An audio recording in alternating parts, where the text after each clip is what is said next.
So day 7 and the final day of my digestive overhaul, and my final piece of advice is if you need some extra support to help with your digestive symptoms, the first place to start and the thing that I will always advise is to take some digestive enzymes. So usually you will take 1 or 2 with every main meal, and this will help your body to break down the food it's about to eat.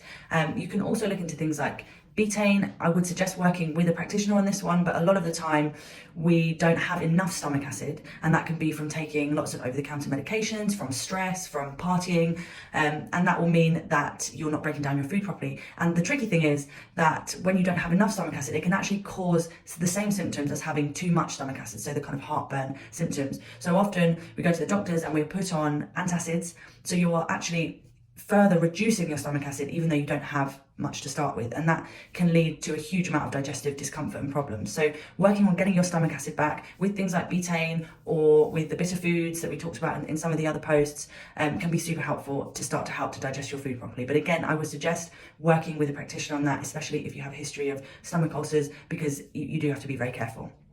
So I hope that this has been useful and that it's been helpful, and that you can start to take some of these tips into everyday life and start to see some real improvements in your digestive health, because the gut, as we know increasingly now, is linked in with every other system of your body. So it's super important to look after your digestive health, and these tips are some really, really simple ways to do that, and they're tips that you can start today.